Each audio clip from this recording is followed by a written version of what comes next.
नमस्कार दोस्तों, आज बात करेंगे राजा प्रद्युमन शाह ऑब्लिक चंद।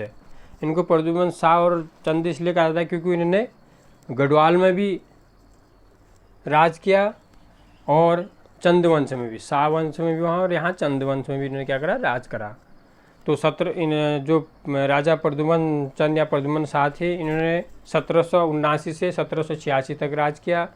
ये राजा थे जो थे ललित शाह के जो थे 4 बेटे थे, जयकृत शाह, पराक्रम शाह, प्रीतम शाह और प्रद्युमन शाह। तो ये सब चौथे नंबर के हैं प्रद्युमन शाह।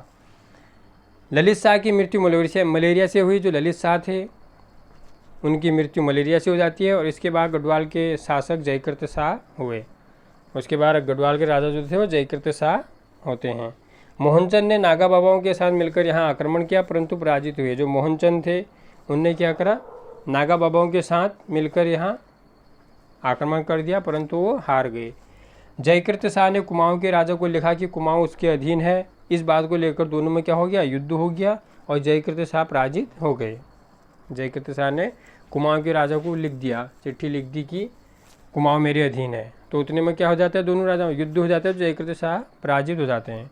कुमाऊनी ने श्रीनगर तक लूटपाट मचाई जिसे जोशियाणा कहते हैं। ये काफ़ी इंपॉर्टेंट है, जोशियाणा किसे कहा जाता है। तो कुमाऊनी ने जो श्रीनगर तक लूटपाट मचाई जिसे जोशियाणा कहा जाता है। कुछ समय बाद गढ़वाल के राजा पराक्रम शाह हुए। कुछ समय बाद जो है गढ़वाल के राजा पराक्रम शाह होते हैं और मोहनचंद ने पराक्रम शाह और नंदराम शाह की मदद से हर्षदेव जोशी को पराजित किया। जो मोहनचंद थे उन्होंने पराक्रम शाह और नंदराम शाह की मदद से हर्षदेव जोशी को क्या कर दिया, पराजित कर दिया। और प्रद्युमन शाह क्या हुआ, गढ़वाल चले गए। फिर राजा मोहनचंद 1786 से 1789। मोहनचंद ने जो थे मांगा कर लगाया। मोहनचंद ने क्या करा, मांगा कर लगाया। मोहनचंद ने पराक्रम शाह से संधि की। मोहनचंद ने पराक्रम शाह से संधि भी की और हर्षदेव जोशी ने फिर युद्ध किया। जो हर्षदेव जोशी थे उन्होंने फिर युद्ध किया। इस युद्ध में मोहनचंद के बेटे बिशन सिंह मारे गए। जब हर्षदेव जोशी ने युद्ध किया तो इस युद्ध में क्या होता है, मोहनचंद के बेटे बिशन सिंह मारे जाते हैं। मोहनचंद तथा लालचंद को बंदी बना दिया गया और लाल सिंह को माफ कर दिया गया। जो मोहनचंद तथा लालचंद थे दोनों को क्या बना जाता है, बंदी बना जाता है और लास्ट में लाल सिंह को माफ कर दिया जाता है। फिर है राजा शिवचंद। ये 1788 में राजा बने।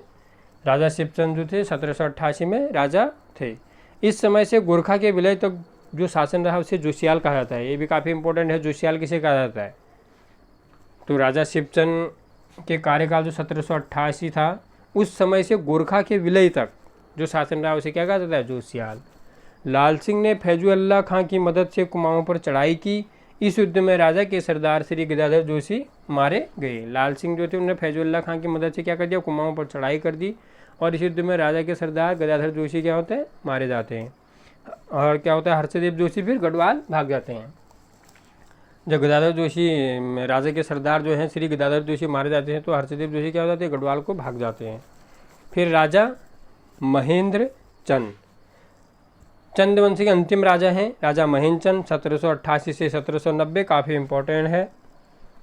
तो राजा महेंद्र चंद जो है 1788 से 1790 तक राजा रहते हैं। 1790 में नेपाल के राजा रणबहादुर शाह ने कुमाऊं जीत लिया।